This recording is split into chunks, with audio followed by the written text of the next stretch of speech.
noches, estimada teleaudiencia. Bienvenidos al programa Legalmente Hablando. Los saluda Ricardo Daniel Saciaim Sosa. Hoy contamos con la presencia del doctor profesor Víctor Ríos, ministro de la Corte, miembro de la Sala Constitucional.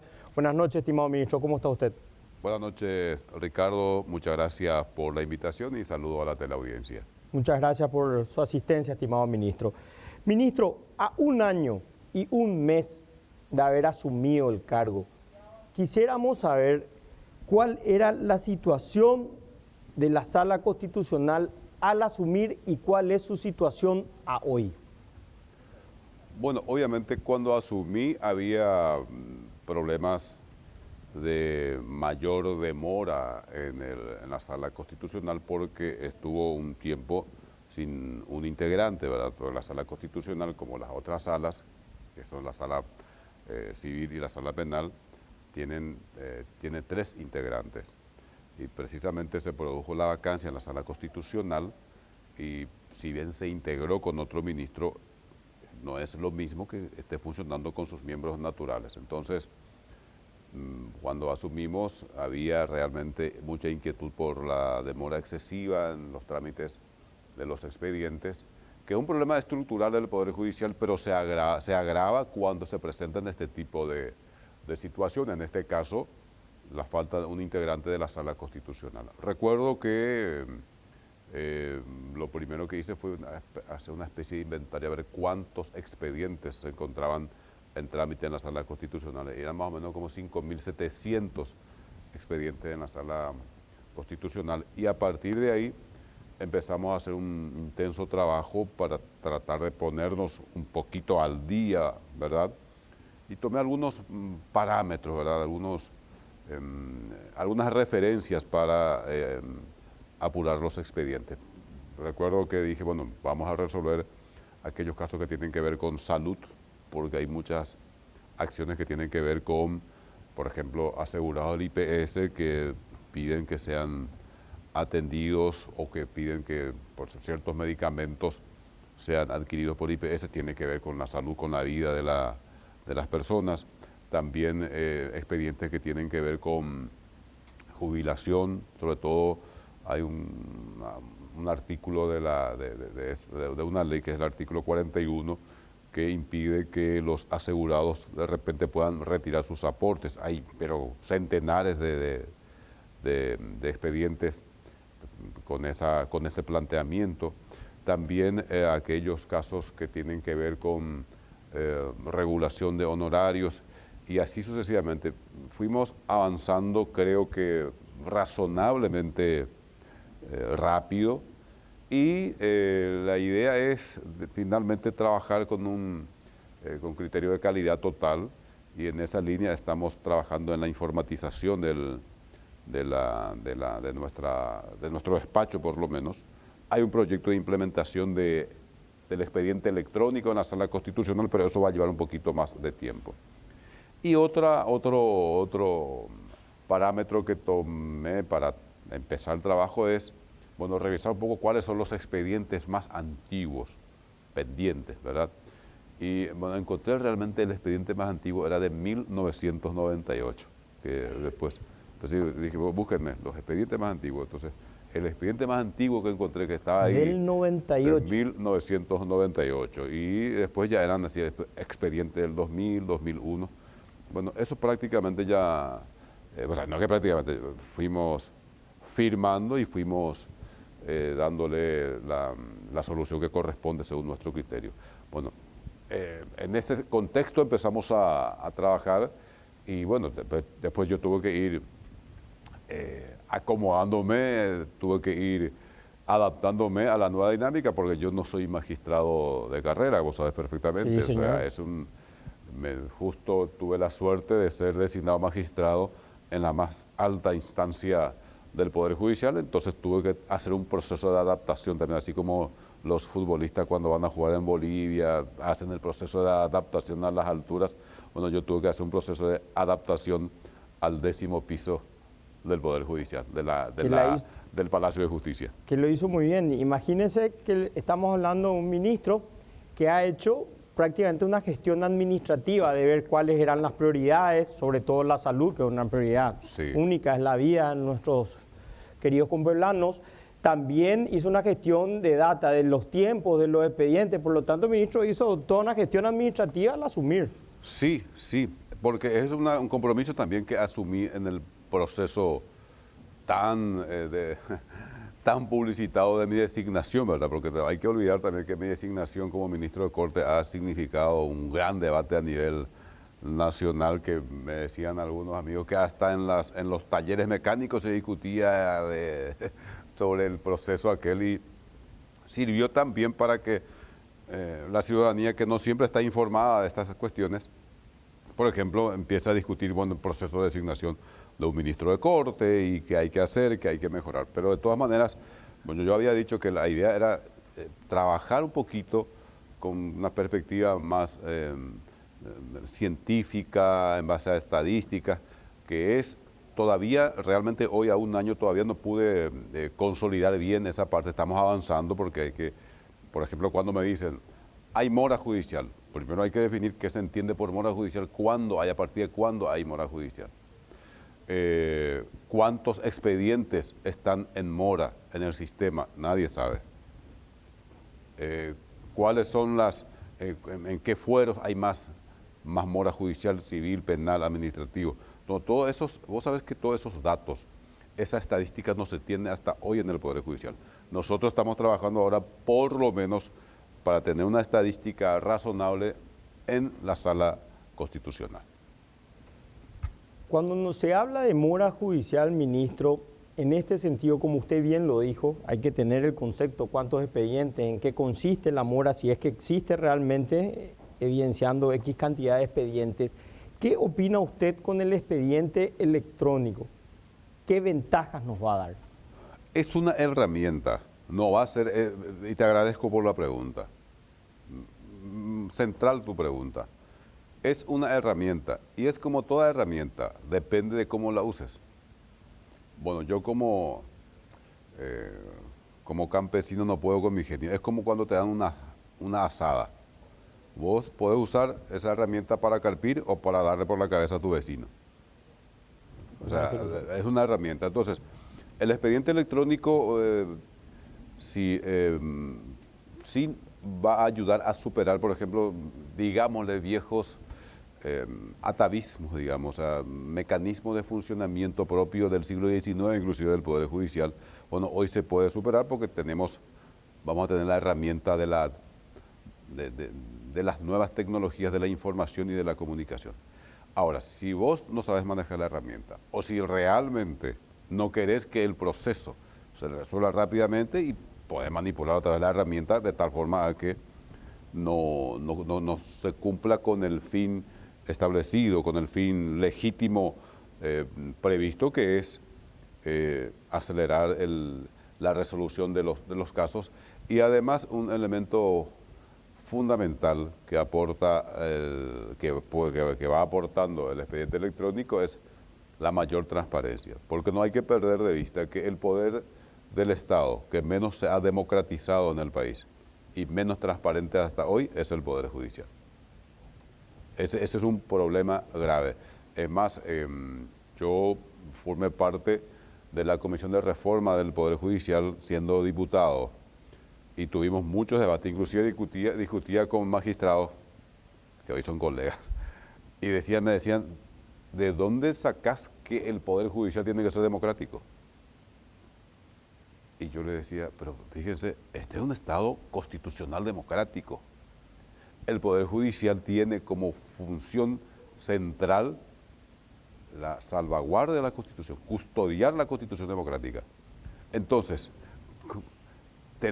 tu guardián tiene que ser democrático. ¿Cómo va a dar la tarea de cuidar de tu Constitución democrática a un nazi? ¿Cómo va a cuidar de la Constitución democrática un poder que sea antidemocrático? Bueno, el expediente electrónico en gran medida va a ayudar a una mayor transparencia, que es central, que es fundamental para la democracia, porque va a haber la posibilidad de un mayor control de los operadores de justicia, empezando por los abogados, las partes y de la ciudadanía en general. Claro, yo como litigante en el sector privado, que ejerzo el derecho en el sector privado, el expediente electrónico es una gran ventaja. Sí, hay cosas que pueden ir mejorando y van a ir mejorando, de hecho, a medida que se vaya usando. Recordémonos que todavía no tiene un alcance nacional y en todas las competencias, pero yo creo que va a ir ayudando. No, hay muchas discusiones todavía, pero es lo que se viene, doctor. ¿No? Tal cual, no hay ministro, forma, es como que uno pretenda seguir viajando a caballo y ya no hay, son tiempos, son nuevos contextos tecnológicos y es lo que se viene.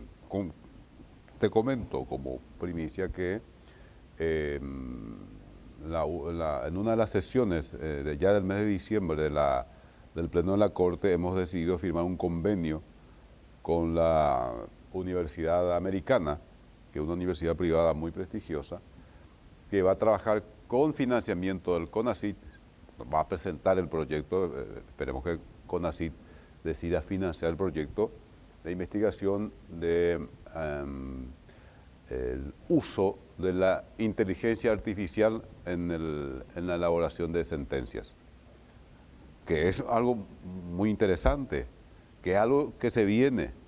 Entonces, ¿cómo aplicar la inteligencia artificial en la elaboración de sentencias? Se supone que también que eso va a acelerar la resolución de los casos, solo que, como por lo menos yo he aclarado esto en la sesión, que hay que evitar que los algoritmos sustituyan a la mente humana, ¿verdad?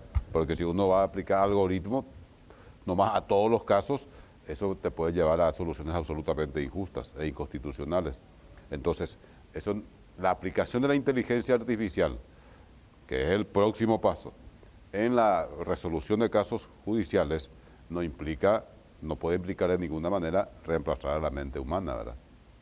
Bueno, acá algo importante, yo estuve leyendo hace unos meses atrás que la empresa International Business Machine, IBM, había quitado un programa de nombre Watson, en honor a su fundador, de que prácticamente estaba sustituyendo a los abogados con un margen de error mínimo.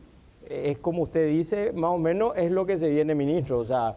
Sí, lo que pasa es que ese margen de error mínimo, eso te puede significar la gran diferencia, por ejemplo, en el área penal, entre irte a la cárcel o quedarte o mantener tu libertad.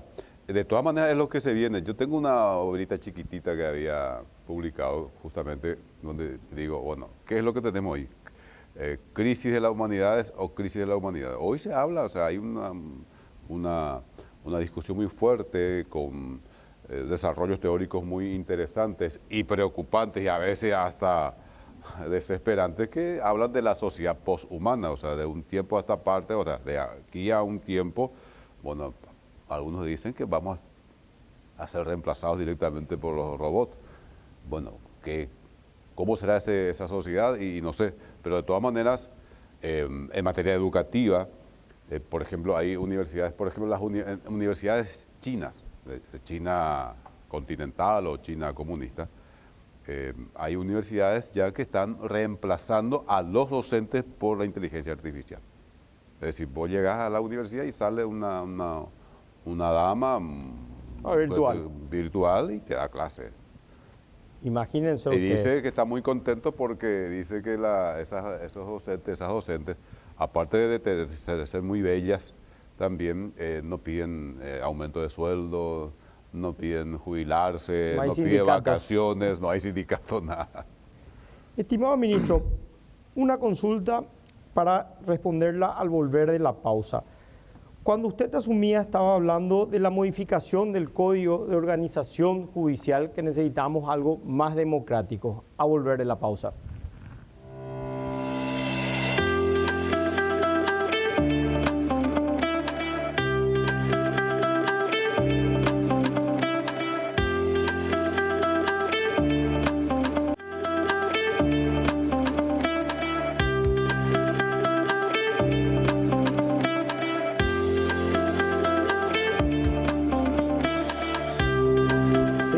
nuestro programa Legalmente Hablando con la presencia del doctor profesor Víctor Ríos. Estimado ministro, como le iba diciendo, yo me recuerdo muy bien que usted al asumir había hablado de las modificaciones que requerían para algo más democrático el Código de Organización Judicial.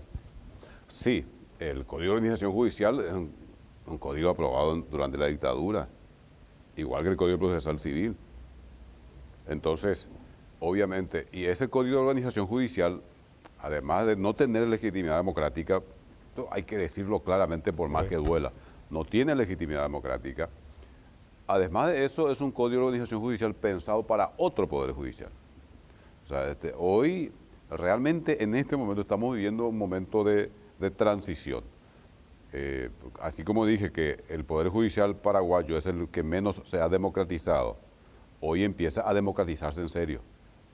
Es decir, nuestro Poder Judicial hasta 25 años atrás era todavía un Poder Judicial que funcionaba como si fuera el siglo XIX. O sea, nosotros, el Poder Judicial tiene muchas rémoras de la época medieval o de la época de la monarquía absoluta, por eso de lo de su excelencia, su eminencia.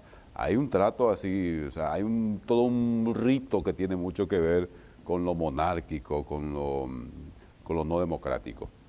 Bueno, el Código de Organización Judicial se aprueba durante la dictadura para ese Poder Judicial. Hoy este código debe ser claramente modificado. Nosotros algunas cuestiones vamos adaptándolas ya a través de resoluciones y acordadas de la Corte Suprema de Justicia, pero además, y fue modificado ese Código de Organización Judicial por varias otras leyes, pero todavía sigue en vigencia.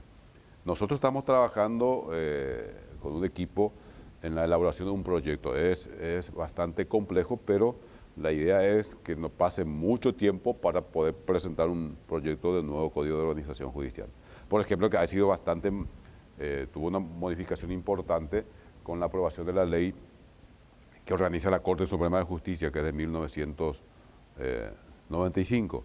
Esa ley vino a modificar, obviamente, también al Código de Organización Judicial, pero sigue en vigencia en varios artículos. Cuando dice nosotros, ministro, ¿se refiere a nosotros como varios ministros, como el Pleno, o como nosotros, como usted, como equipo? Con algunos colegas ministros estamos hablando del tema, y todos, en realidad todos ven la necesidad de un nuevo Código de Organización Judicial, pero hay que trabajarlo con detenimiento, claro, con mucha responsabilidad y prudencia, porque estamos hablando de la ley que va repito, a determinar la dinámica de funcionamiento de un poder tan importante como es el Poder Judicial. ¿Principales cambios que tendría ese nuevo Código, ministro? Yo creo que, bueno, yo sé que hay un proyecto ahora en el Parlamento que tiene que ver con la gestión de las circunscripciones judiciales. Este sistema que tenemos hasta hoy, yo por ejemplo hoy no soy superintendente de ninguna circunscripción judicial, pero fue por decisión mía. Claro. Pero conste que ya me están diciendo que para el próximo año no puedo seguir así porque más o menos es cómodo también no hacerse cargo de ninguna circunscripción. ¿Por qué? ¿Qué es lo que ocurre? En las circunscripciones judiciales tienen los denominados superintendentes o ministros encargados. Esta figura del superintendente del ministro encargado tiene mucho peso. Por ejemplo, para que tengamos una idea, voy a dar ejemplos prácticos y no teorizar mucho porque si no, no se entiende mucho. Por ejemplo, un superintendente tiene casi poder absoluto para decidir si un juez puede continuar o no en el cargo. Sí, es así. Imagínate el peso que implica esto. O inclusive un fiscal o un defensor público en esta circunscripción. Y la práctica en la Corte es que esos superintendentes son permanentes, o sea, están 5 o 10 años. Y yo creo que eso no es bueno para un Poder Judicial que pretende ser democrático. Es importante que se pueda rotar, por ejemplo. Bueno, ahora hay un proyecto en el Congreso, que creo que presentó el senador Santa Cruz, me parece que ya tiene media sanción o hubo modificaciones, creo que de la Cámara de Diputados. Ese es un tema que hay que estudiar seriamente. Yo no creo que sea muy saludable y no creo que sea sostenible en el tiempo este sistema de que se designa un ministro y ese casi ejerce de manera vitalicia la superintendencia de una circunscripción. Porque genera sospecha y genera quejas. Por ejemplo, hay casos en que te dicen, bueno, en esta circunscripción hay un pequeño grupo de magistrados que son los que tienen contacto con el superintendente y solamente ellos son los que finalmente definen lo que ocurre en esta circunscripción. Y no es bueno eso para el funcionamiento del Poder Judicial. El otro aspecto que tiene mucho que ver con esto, que no son cuestiones menores. En las circunscripciones judiciales se tiene que designar el presidente de la circunscripción, ¿verdad? Hay un consejo que tiene un presidente, que es el presidente de la circunscripción judicial. Un tiempo, el presidente o la presidenta era elegida por sus pares. Por ejemplo, en la circunscripción judicial, no sé dónde puede ser, de Caguazú, votaban los magistrados y las magistradas de Caguazú para elegir a su presidente, a su consejo y a su presidente, ¿verdad? Eso hoy cambió. Hoy nosotros decidimos en la Corte. Sí. Y eso no es democrático. Eso no es democrático. Porque fíjate, ¿qué es lo que ocurre? Bueno, esa circunscripción ya tiene un superintendente, que es el que decide quién puede continuar o no en el cargo. Y es el que decide también quién puede ser presidente. Y hay casos en que los presidentes son reelectos permanentemente.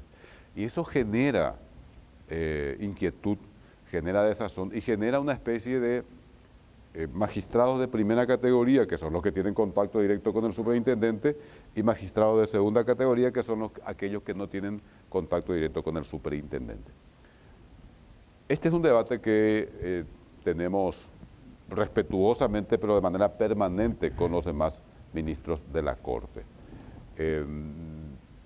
Yo tengo un proyecto de acordada justamente para modificar este estilo de gestión, pero estamos un poco a la expectativa de lo que decía también el Congreso. Bueno, por ejemplo, estoy dando dos aspectos fundamentales que deben modificarse en la gestión del Poder Judicial, porque si no, no es un poder democrático.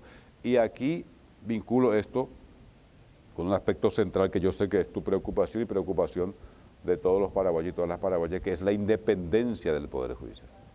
La independencia del Poder Judicial, la independencia del juez, tiene dos dimensiones. Tiene una dimensión externa, que es la independencia de los factores externos de poder, por ejemplo, del Parlamento, de las iglesias, de las fraternidades, de los gremios, porque esto es importante mencionar siempre, no es que los políticos nomás intentan influir en la decisión de un magistrado. Los gremios, las asociaciones, todos tratan de incidir, pero es legítimo en la decisión de un juez. Bueno, entre esos factores externos es importante mantener autonomía, esa es la independencia externa, Claro. pero está la dimensión interna, está la independencia interna del juez, que es aquella independencia que debe tener dentro del Poder Judicial para poder tomar una decisión. ¿Qué significa esto? Que no tenga miedo de que le puede hacer la Corte por emitir una sentencia, porque la Corte tiene poder disciplinario. Claro, por medio de la superintendencia. Por medio de la superintendencia. Entonces, si vos sabés que el superintendente, que hace mucho tiempo está en tu circunscripción, que decides que si vos podés continuar o no en el cargo, Sí. que decide si vos podés ser sancionado o no, desde la amonestación hasta la discontinuidad, hasta la no confirmación, y que decide quién es tu presidente en la circunscripción, y después sabes que una sentencia que está por emitir puede no ser del agrado de tu superintendente, ¿qué vas a hacer? Lo más probable es que diga, bueno, hago nomás lo que dice mi superintendente. Bueno, entonces tampoco hay ahí independencia del juez, autonomía del juez. Por lo tanto, si se tiene un sistema de gestión más democrático, donde, por ejemplo, el presidente de la circunscripción se elige, o la presidenta se elige por votación de los miembros del juez, de la circunscripción. Y el superintendente, vos sabés que va a estar un año o dos y después vendrá otro, también te da mayor margen de acción para ejercer con independencia tu tarea. Fíjate nomás, en un ratito, los datos que estamos tirando aquí en la mesa para que se vea la necesidad de modificar la gestión del Poder Judicial en general, que tiene como uno de sus variables la modificación del Código de Organización Judicial. Claro, estamos hablando de que el presidente de la circunscripción básicamente tiene un poder totalitario. Puede castigar, puede designar... No, el superintendente. Superintendente, Sí. perdón. Puede castigar, puede básicamente decidir si el magistrado de la zona queda o se va. Hoy es así, o sea, hoy el superintendente de una circunscripción dice, bueno, vengo aquí hay una terna y yo considero que el doctor Saciain no debe ser confirmado. Y eso Palabra mayor, pues ya... claro, porque el que está... y sumarle a eso el hecho de que, por ejemplo, ese superintendente hace 5, 6, 7 años que está ahí. Entonces, obviamente, los magistrados toman sus precauciones. Y hay problemas muchas veces para un ejercicio independiente de la tarea. Y hay que también agregar a esta situación que, por lo menos hasta que yo asumí en la Corte, era una práctica común suspender sin goce de salario a los magistrados. Bueno, desde que yo asumí empezamos a generar un debate y estamos ahí. Yo soy claramente contrario a la suspensión sin goce de salario de los magistrados porque la Constitución no habilita. La Constitución dice solamente que la Corte puede suspender, pero no dice sin goce de salario. Por acordada la Corte, yo no sabía esto, había sido que la Corte por acordada se atribuye la potestad de suspender sin goce de salario. Yo creo que esa acordada es inconstitucional. Hoy, en este momento, la cuestión no está muy bien definida. Hay colegas que en algunos casos, hay colegas ministros que en algunos casos votan, conforme a la tesis que yo sostengo, ¿verdad?, suspender, pero con goce de salario básico. Y en otros casos votan por la suspensión sin goce de salario. Entonces, hasta hoy no hay una mayoría consolidada en ningún sentido, pero por lo menos estamos avanzando, creo yo, en la línea correcta, que es el respeto de lo que establece la Constitución Nacional. Perfecto. Ministro, una consulta para volver luego de la pausa. ¿Qué opina usted con la consulta constitucional al volver de la pausa?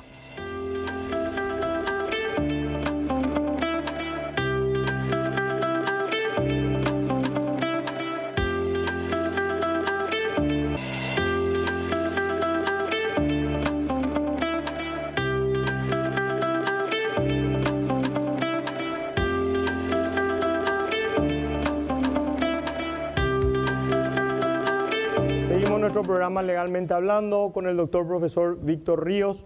Estimado ministro, ¿qué opina usted sobre la consulta constitucional?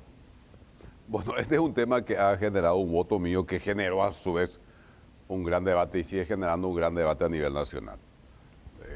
Claramente no tiene sentido la consulta constitucional. ¿Por qué? Porque es un absurdo que un juez, por ejemplo, voy a dar ejemplo de mi departamento para que nadie se enoje. El juez de Isla Umbú, que es mi pueblo, encuentra una ley y dice, para mí esto es inconstitucional. ¿Qué sentido tiene que le pregunte a la Corte? A ver, señores ministros, díganme si esta ley es constitucional o no. Si es el Poder Judicial el guardián de la Constitución, no es la Corte solamente. Entonces, ¿qué es lo que ocurre con eso? Estamos hablando de que hay un problema estructural de mora en el Poder Judicial. ¿Cuánto tiempo va a tardar la Corte en contestarle al juez de Isla Umbú si una ley es constitucional o no?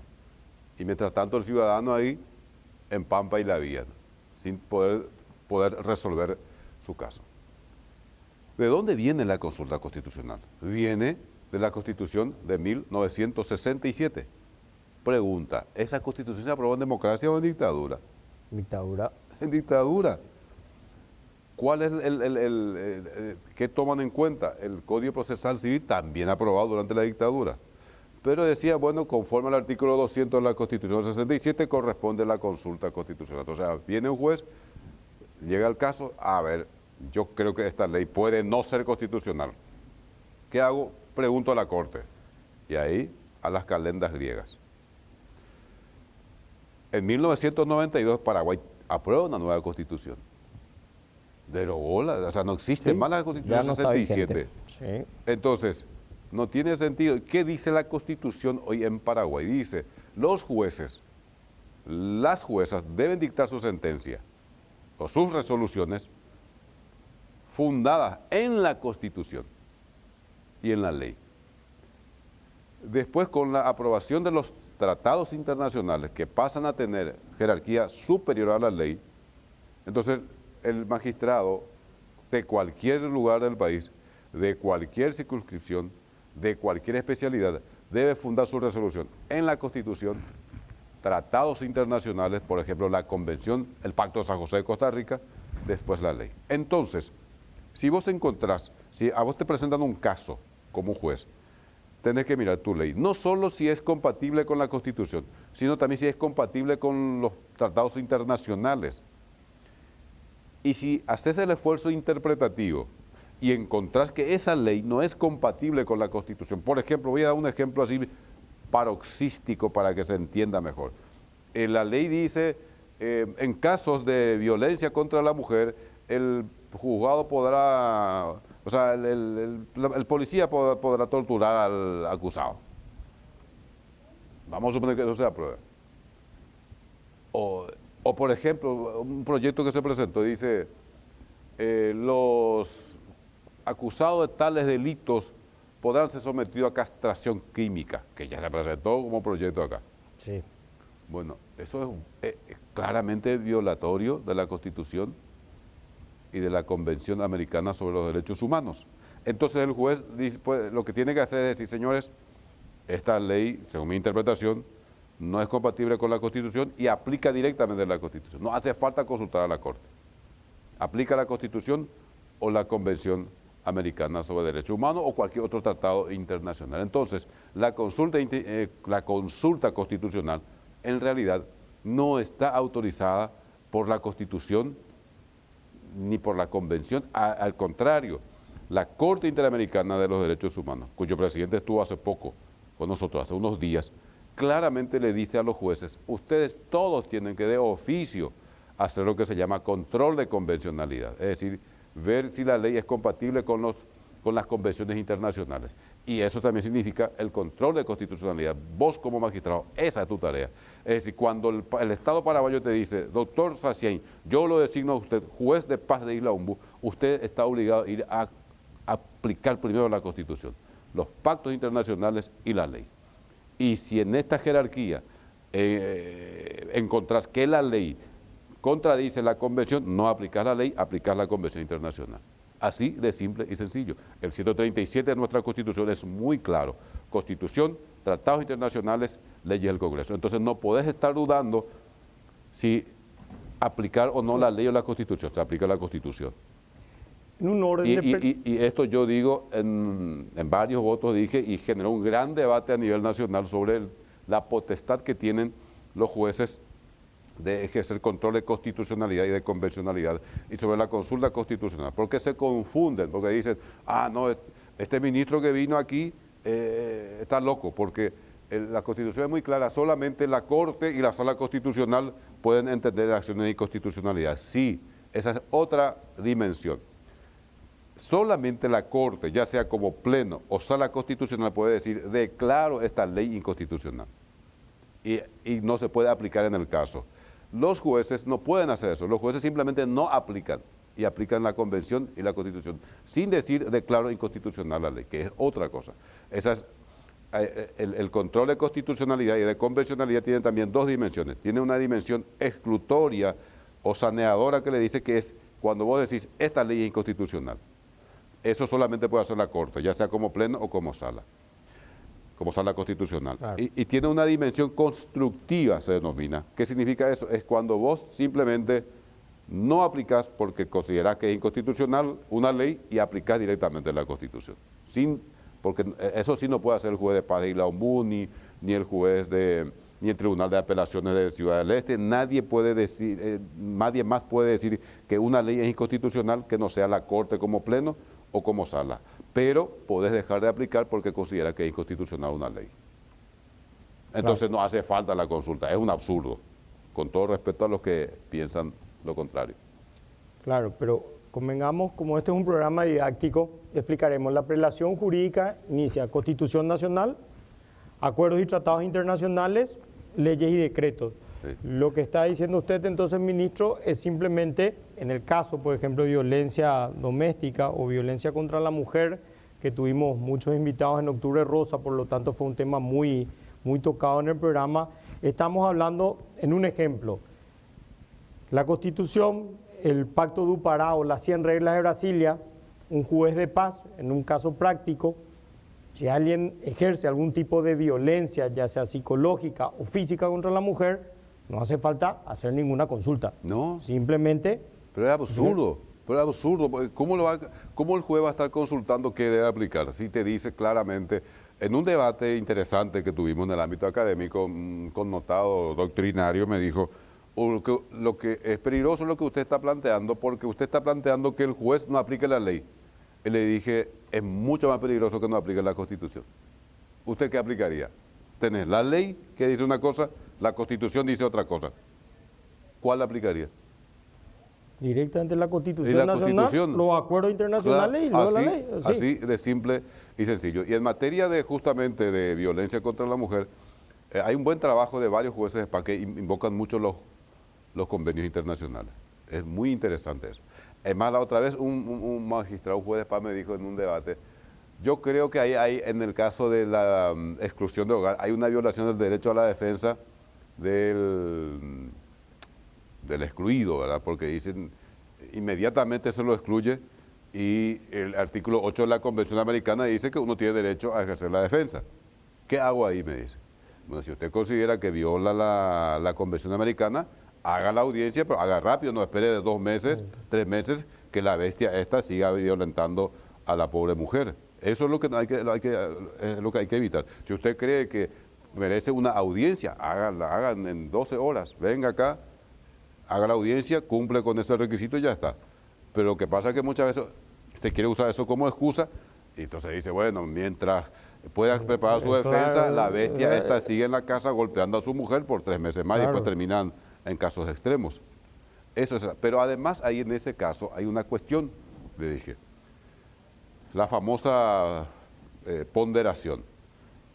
Uno puede decir, bueno, acá esto viola el derecho a la defensa del acusado por violento, ¿verdad? Pero también está en juego la vida. El bien jurídico protegido en ese caso es la vida de la mujer. Claro, vida. La vida es, yo tengo un artículo que ahora se publicó en donde digo que la vida es el fundamento de la axiología constitucional de Paraguay. La vida por sobre todas las cosas. Después discutirás los otros aspectos. Ministro, ¿podemos desarrollar ese tema al volver de la pausa, por favor? Con mucho gusto. Ya volvemos luego de la pausa.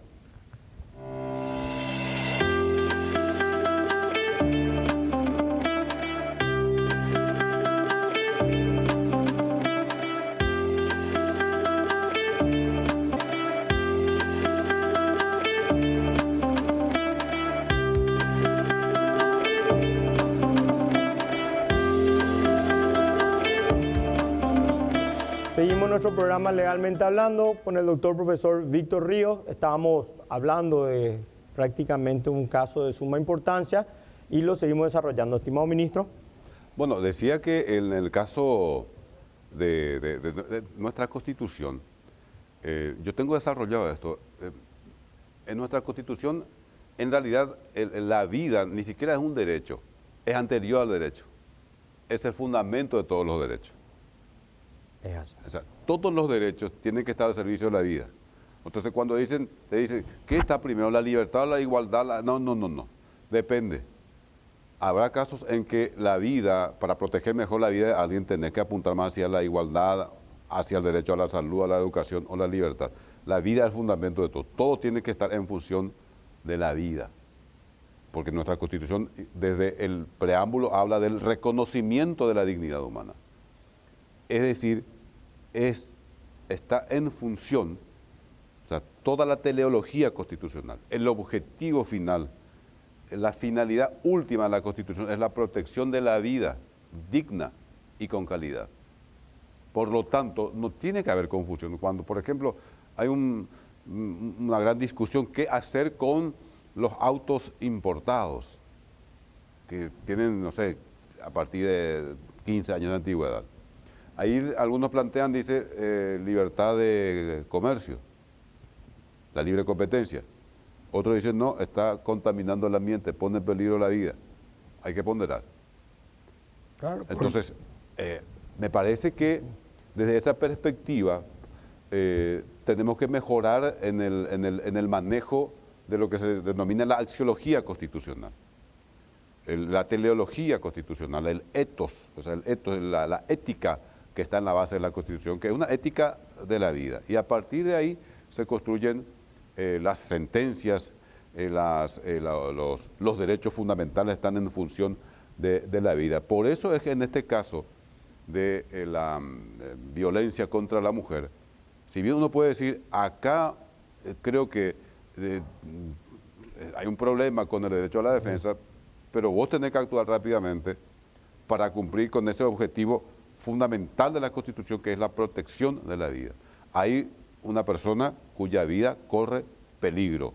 Y en Paraguay tenemos, inclusive cuando yo todavía era parlamentario, inclusive hemos declarado emergencia por la cantidad impresionante de feminicidios sí, en nuestro país. Entonces, primero protege la vida y después ves los demás aspectos. Bueno, vamos a suponer que se te presenta una situación, vos sos juez de paz. ¿Qué vas a estar consultando a la Corte si es constitucional o no? Tomar la decisión, proteger la vida y después ves los demás aspectos. Por eso yo repito, esta práctica de la consulta constitucional tiene que desaparecer de a poco, espero que desaparezca de a poco. Y mi voto es muy claro y contundente. Le digo al juez o a la jueza que consulta, aplique la Constitución, aplique la Convención, deje de preguntar, haga su trabajo, porque ese es su trabajo, eso es lo que dice la Constitución. El Poder Judicial debe custodiar la Constitución Nacional, debe emitir resoluciones en base a la Constitución, a los tratados internacionales, a las leyes, decretos, etcétera, etcétera, etcétera. Es un tema que tiene mucho que ver, Ricardo, con la teoría jurídica que se enseña en las facultades. Es un problema de formación teórica. Nosotros venimos de una formación muy positivista, kelseniana, más kelseniana que el propio Kelsen, donde nos metieron en la cabeza, por ejemplo, esta máxima. Dura es la ley, pero es la ley. Es absurdo. O sea, en un tiempo la ley aceptaba la esclavitud y vos vas a decir, sí, está mal, es dura la ley, pero es la ley. No, afecta la dignidad humana, es inconstitucional, no se puede aceptar.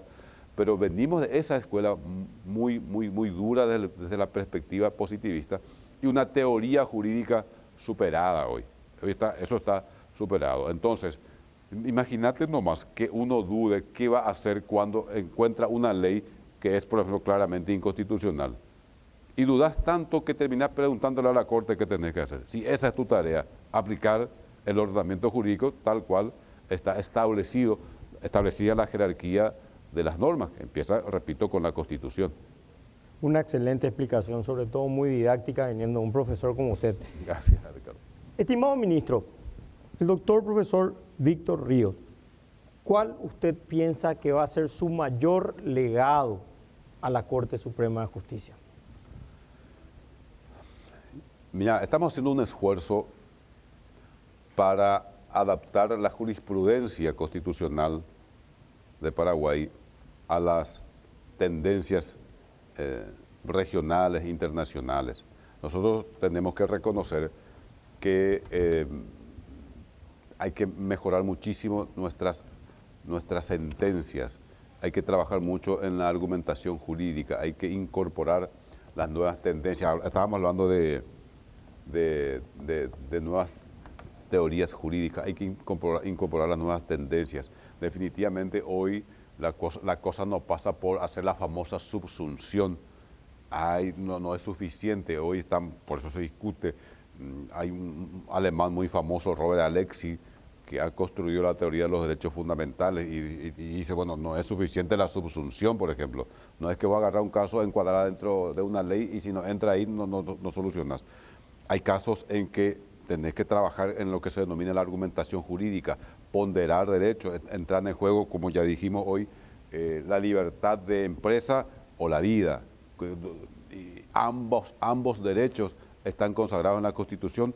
¿Cuál tiene más peso? Entonces hay que ponderar, eso no se soluciona con la subsunción, hay que argumentar. Yo creo que en ese sentido tenemos que trabajar un poco mejor y estamos en esa línea trabajando muy bien con la Sala Constitucional en ir adaptando nuestra jurisprudencia a las tendencias internacionales en ese sentido, en materia jurisprudencial.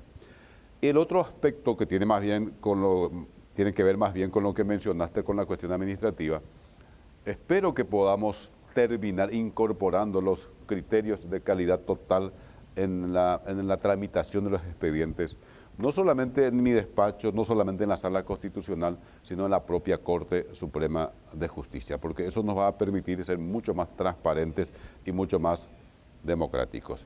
Y además espero que conmigo el Poder Judicial sea un poquito más, digámosle, más amable, más cercano a la gente. Yo soy de la idea de que de que el juez no habla solo por su sentencia, que es otra máxima muy sagrada, ¿verdad? El juez habla solo por su sentencia. No es cierto, hoy no, eso no es suficiente, tener que salir a explicar. Entonces, cuando a mí me dicen, mire, tu voto es absurdo, bueno, yo estoy dispuesto a debatir en cualquier ámbito, en las universidades, en los canales de televisión, en los medios, en donde sea, con asociaciones civiles, con asociaciones de abogados. O sea, esa cercanía del Poder Judicial con la sociedad, me parece que hay que ir trabajando mejor. Y finalmente, una cosa que he dicho, que espero lograr que esas sentencias del Poder Judicial sean legibles por el ciudadano común, hablar en cristiano, o sea yo siempre le digo a todos los ministros en el programa, hablen en cristiano para que todos entiendan. Ortega y Gasset, que es un solo filósofo, no dos filósofos, como decía un amigo mío, decía que la claridad es la cortesía o es el gesto amable del filósofo. Bueno, eso se aplica, me parece así, categóricamente a los magistrados. Tu sentencia tiene que ser clara, tiene que entenderte el ciudadano de a pie. O sea, tu sentencia no es para una pequeña élite, es para el ciudadano de a pie. Y ese es un problema que tenemos que ir superando. Por ejemplo, yo a mis relatores ya les prohibí latinismo. No me pónganme en castellano. No hace falta ir a los latinismos. Suenan lindos, ¿verdad? Pomposos. Porque pomposos y aparecer como eruditos. O sea, uno ya se siente ahí, no sé, ulpiano con los latinismos, pero la ciudadanía no entiende. Bueno, espero poder lograr que el lenguaje jurisprudencial sea un lenguaje legible para la ciudadanía toda. Y mira que este no es un dato menor. En la Corte de Buenos Aires salió una disposición en ese sentido. En Colombia inclusive hay una ley especial que obliga a los servidores públicos a que sus resoluciones sean redactadas en términos sencillos para la ciudadanía. Porque en definitiva esta es una república, es una democracia, claro. Y lo que vos emitas en términos o en formato de sentencia judicial o de acuerdo y sentencia de auto interlocutorio, tiene que ser comprendido por el soberano, que es el pueblo. Un castellano simple para que todos entiendan la aplicación del derecho. Y si hay que hacer en guaraní, también hay jueces que trabajan muy bien, sí. Que escriben, hablan en guaraní, etcétera, etcétera. Hace mucho tiempo una sentencia en la Argentina, un caso muy sensible que tenía que ver con un caso de niñez, una disputa de padres con relación a un niño chiquito, creo que tenía 8 años. ¿Sabes qué hizo la jueza? Hizo una esquela. Y le escribió al niño y le dije, mira, esto estoy sacando, para que el niño entienda. Excelente. Estimado ministro, muchas gracias por habernos acompañado esta noche. Fue un honor tenerlo acá. Gracias, Ricardo, por la invitación y próspero 2023 para todos los paraguayos y todas las paraguayas. Estimada teleaudiencia, nos despedimos de ustedes con este último capítulo del año, deseándoles feliz año nuevo y nos estaremos volviendo a ver en febrero del año 2023. Hasta luego.